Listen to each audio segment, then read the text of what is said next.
students, welcome to our video.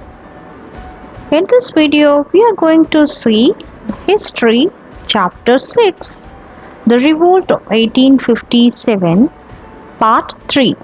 Children, this is the end part of this chapter, children. Already we just learnt about the Part 1 and Part 2 of Revolt of 1857, that is the causes of the revolt and the spread of the revolt and the course of the revolt in our previous chapter, children. That means the part 1 and 2. So this is the part 3, that is the end of the part of chapter Revolt of 1857, that is the chapter 6. And let's see the learning objectives. What are the learning objectives we are going to see from this chapter, children? That's the how vernacular and British accounts can be read to understand the rebellion. So the revolt of 1857 failed due to lack of strong central leadership. So the revolt of 1857, some of the important qualities of an able leader are the ability to inspire others, honesty and integrity, decision-making capacity, and empowering the followers and delegating the responsibilities to them. So this is the qualities of a perfect leader. So let's go to the topic. The first one, the causes for the failure of the revolt. So in this chapter, we just see about the failures. What are the causes for the failure of the revolt of 1857, students? So despite being a massive uprising, the revolt of 1857 lost its vigor within a few months, and in the end, it was crushed effectively by the British. So there were several reasons for the failure of the revolt, and these are all the persons who are all supporter to the British. Not all the sections of the Indian society joined the revolt. So the several Indian rulers like the Scindia of Gwalior, the Hawkers. This is the Scindia of the Gwalior, and the Hawkers, the Nizam of Hyderabad, and the Nawab of Bhopal, and the Rajas of Patiala, Naba, and the Jind and Jodhpur, the traders and the zamindars, continue to lend the support to the British. So these are all the 6 members who are all the kings of some of the regions in India, but they were lent support to the British crown. And the next is some more persons, that means some more leaders, the Sikh, the Rajputs. This is the Sikh battalions, and this is the Rajput battalions, and this is the Gurkha battalions. So the Sikh, Rajput and the Gurkha battalions also remained loyal to the British and helped them suppress the revolt.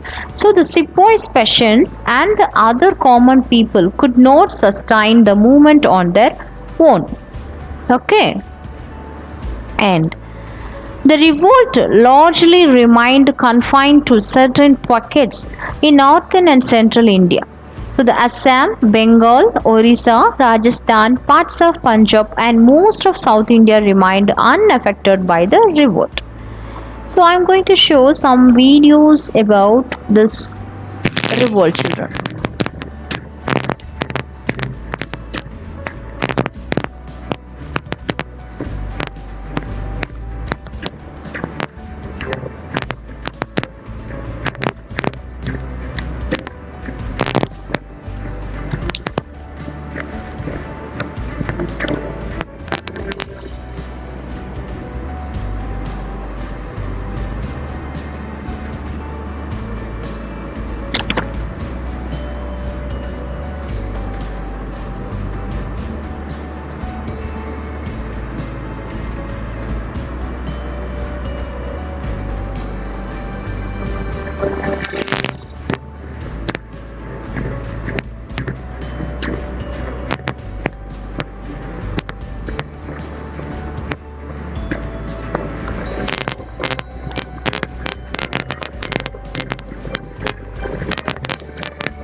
So this is some videos regarding the revolt in that British period, children.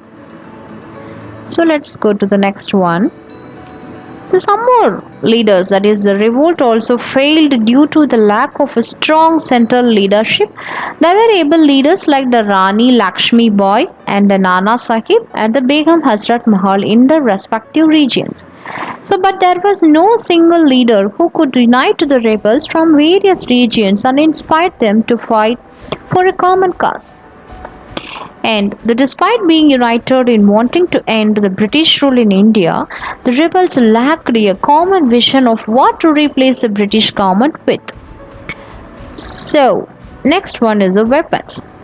The rebels also lacked the advanced arms and ammunition used by the British. Their main weapon was their courage. So the British were organized and disciplined and fought with the modern weapons like the guns and cannons. In contrast, the Indians lacked the discipline and organization and fought with outmoded weapons like the spears, swords, and the pikes. And the consequences of the revolt. Next one is the consequences of the revolt.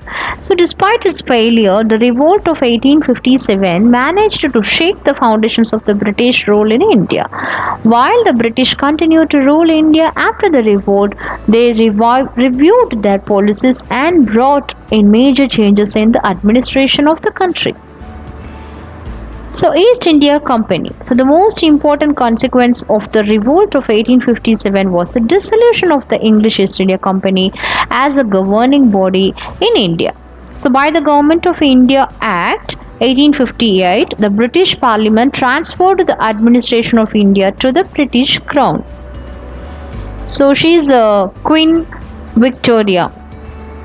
At the Royal Darbar held at Allahabad in November 1858, Queen Victoria issued a proclamation that outlined the main principles under which the Crown into the administered India from then on. So the main features of the proclamation were the office of Governor General was abolished and that of Viceroy was introduced.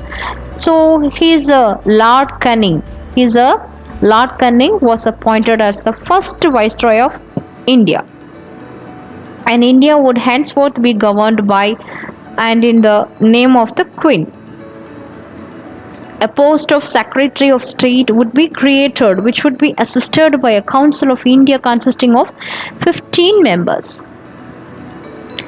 And the doctrine of lapse would be cancelled and the policy of annexation stopped. A general amnesty, that means, would be granted to all the rebels except those who were directly involved in killing the British subjects.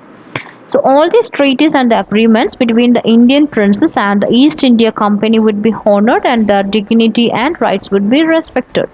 So the Crown would not interfere with the social and the religious customs of the Indians. And the British Indian Army was recognized extensively. The number of British soldiers in the army was greatly increased. So the artillery was placed exclusively in the control of the British. So another one, I'm going to show some videos related about the artillery. Before the Civil War, the Napoleon 1857 was considered the best piece of smoothbore light artillery on the battlefield. The 1857 fired 12-pound shots. It was utterly devastating at close range.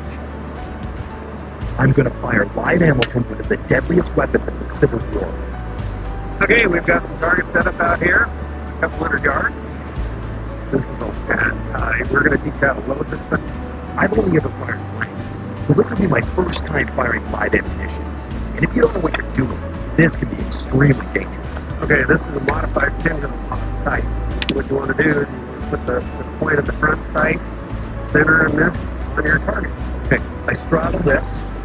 Imagine doing this in theater. Under fire, my word. Okay, we're loaded, we're sighted. Now this. Not with you. Fire in the hole! Takes a long time.